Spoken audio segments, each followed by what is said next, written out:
Hello बच्चों, कैसे हो? उम्मीद करता हूँ बढ़िया होंगे। आज की क्लास में हम लोग जो है जवाहर नवोदय प्रवेश परीक्षा 2026 के लिए क्विज लगाएंगे और इस क्विज में पूरे 10 क्वेश्चन है। अक्सर क्या होता है, बच्चे कठिन क्वेश्चन करने के चक्कर में छोटे वाले क्वेश्चन भूल जाते हैं करना। तो आज हम वो सारे क्वेश्चन रिवाइज करेंगे अच्छे से। और मुझे कमेंट बॉक्स में बताना कितने क्वेश्चन आपको आते थे और कितने आंसर आपके आए हैं 10 में से। तो आज के क्वेश्चन देख लो, ये सारे सवाल हम लोग बहुत अच्छे से करने वाले हैं और इनको डिटेल में समझेंगे। जहाँ पर कोई आपको लगेगा कि ये चीज़ नहीं आ रही है तो मुझे कमेंट बॉक्स में बता सकते हो, जिससे कि मैं नेक्स्ट क्विज में उसको ऐड कर दूँ। चलिए देखते हैं। क्वेश्चन नंबर 1 है आपका, निम्नलिखित में से कौन सी संख्याएं शून्य और सभी धनात्मक प्राकृतिक संख्याओं को शामिल करने से बनती है? देखो, हमें बताना है रियल नंबर। रियल नंबर क्या होते हैं? रियल नंबर में तो सारे प्लस के भी नंबर आ जाते हैं और माइनस के भी नंबर आ जाते हैं, साथ में आपका अंडर रूट भी आ जाता है, अपॉन भी आ जाता है, यानी कि जितनी मार तमाम संख्याएं होती है वो सब रियल नंबर होते हैं।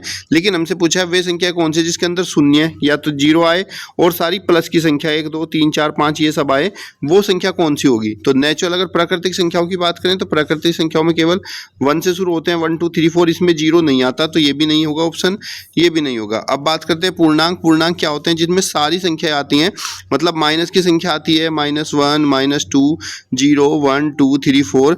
वो इंटीजर में सारे माइनस प्लस और जीरो भी आते हैं, लेकिन हमसे पूछा गया है कि सिर्फ जीरो और प्लस के नंबर होने चाहिए, तो ये भी इसमें नहीं आएगा। ऑप्शन नंबर डी आपका राइट आंसर होगा, होल नंबर। होल नंबर यानी कि पूर्ण संख्या। पूर्ण संख्या वो संख्या होती है जिसके अंदर आपका 0 1 2 3 4 यानी कि जीरो के साथ साथ सारी प्लस की संख्याएं आती हैं, उसको हम पूर्ण संख्याएं बोलते हैं। ऑप्शन नंबर डी आपका राइट आंसर हो जाएगा। कौन सी संख्या एक अभाज्य संख्या है? अभाज्य संख्या वो किसको बोलते हैं?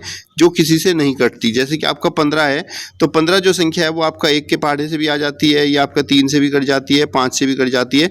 तो ये संख्या आपकी क्या है? अभाज्य संख्या नहीं है। अभाज्य संख्या वो होती है जो केवल 1 से कटती है और अपने आप से, उसके अलावा और किसी के पहाड़े में वो संख्या नहीं आती। जैसे अगर हम 17 की बात करें तो 17 केवल 1 से कट सकता है या फिर अपने आप से कट सकता है, किसी और संख्या से के पहाड़े में नहीं आता। तो इसलिए ऑप्शन नंबर बी आपका राइट आंसर हो जाएगा। अभाज्य संख्या प्राइम नंबर किसको बोलते हैं? जिसके केवल दो ही फैक्टर होते हैं, 1 और वो खुद का, यानी कि और किसी से नहीं कटेगा। जैसे अगर हम 21 को देखें, यहाँ पर ये संख्या 21 है, तो 21 को आप 1 से भी काट सकते हो, 21 को आप 3 से भी काट सकते हो, 21 को 7 से भी काट सकते हो, 21 को 21 से भी काट सकते हो। तो ये वाली संख्या आपकी अभाज्य संख्या नहीं होगी। ये वाली संख्या कैसी हो जाएगी आपकी? ये वाली संख्या हो जाएगी भाज्य, जिसको हम कंपोजिट नंबर बोलते हैं। तो यहाँ पर हमारा option number B right answer हो जाएगा। अभाज्य संख्या वो होती है जो केवल 1 से और अपने आप से ही कटती है।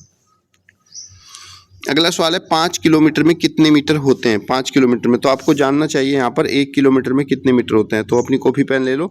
1 किलोमीटर में होते हैं आपके 1000 मीटर। सो 5 किलोमीटर में हो जाएंगे, 5 की आप 1000 से मल्टीप्लाई कर दोगे, इज इक्वल टू आपका 5000 मीटर हो जाएगा।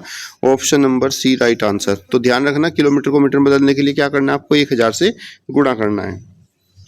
What is the square of 16? 16 का वर्ग क्या है? अगर हम स्क्वायर की बात करें तो स्क्वायर को हम कैसे दिखाते हैं? किसी नंबर के ऊपर अगर छोटा सा 2 लिख देते हैं तो ये स्क्वायर होता है। अब किसी भी नंबर का स्क्वायर निकालना होता है तो क्या होता है? हम उसी संख्या की उसी संख्या में गुणा करनी होती है। के लिए क्या होता है, जब इसके ऊपर 2 लिखा रहता है, वर्ग का मतलब होता है किसी भी संख्या का अगर वर्ग निकालेंगे तो उस संख्या की उसी में गुणा करनी है, और गुणा करने पर जो आएगा वो उसका वर्ग हो जाएगा। तो 16 की 16 से गुणा करेंगे, आपका 256 आ जाएगा।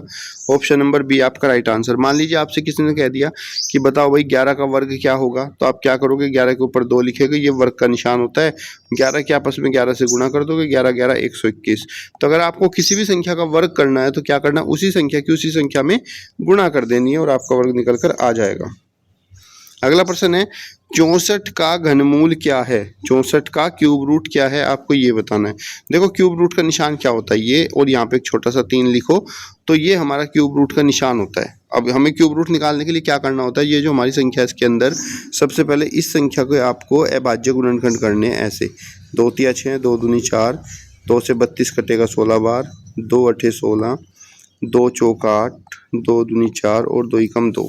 फिर हमें क्या करना है? इसके जो अभाज्य गुणनखंड आते हैं ये, इनको इसके अंदर लिख लेना है। 2 × 2 × 2, 2 × 2 × 2। जितने भी हमारे अभाज्य गुणनखंड बनते हैं इनमें 3 3 का जोड़ा बनाना है, क्योंकि ये हमारा घनमूल है। ऊपर अगर यहाँ 3 लिखा है तो यहाँ पे हमें 3 3 का जोड़ा बनाना है, और एक जोड़े में से एक संख्या बाहर आएगी।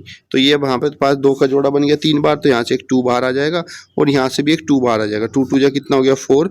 तो हमारा जो 64 का घनमूल होता है वो 4 होता है। ऑप्शन नंबर सी आपका राइट आंसर हो जाएगा।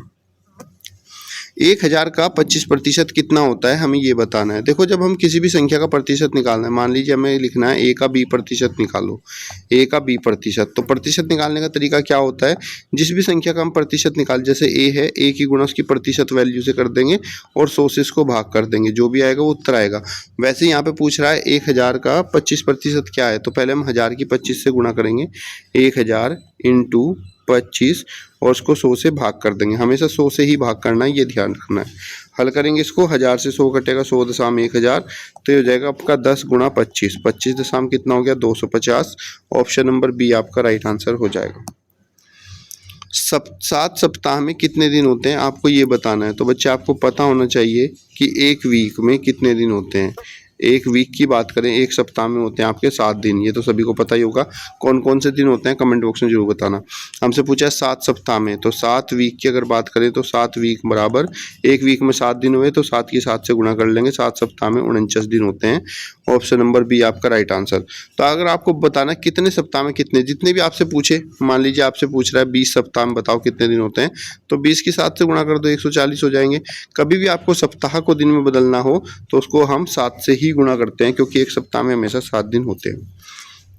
1 किलोग्राम में कितने ग्राम होते हैं, 1 किलोग्राम में कितने ग्राम होते हैं, तो आपको पता है बच्चे 1 किलोग्राम बराबर आपका 1000 ग्राम होता है। बेसिक यूनिट है, इसको याद कर लेना, ये आपको हेल्प करेगा। मान लीजिए आपसे पूछ लेगा 10 किलो में कितने ग्राम होते हैं या फिर 12 किलो में कितने ग्राम होते हैं, तो जब भी आपको किलोग्राम को ग्राम में बदलना है तो उसमें 1000 से गुणा कर दोगे, आपका उत्तर ग्राम में आ जाएगा। एक दिन में कितने घंटे होते हैं, हमें बताना एक दिन में कितने घंटे होते हैं। अगर हम एक दिन की बात करें तो एक दिन आपका पूरा 24 घंटे का होता है। कितने का, 24 घंटे का। ऑप्शन नंबर डी आपका राइट आंसर। ये बेसिक बात है। अब इससे आप रिलेटेड क्वेश्चन पेपर में बन सकते हैं। हो सकता है आपसे पूछ ले 5 दिन में कितने घंटे होते हैं, तो 5 दिन में आप 5 की 24 से गुणा कर देना, 120 घंटे हो जाएंगे।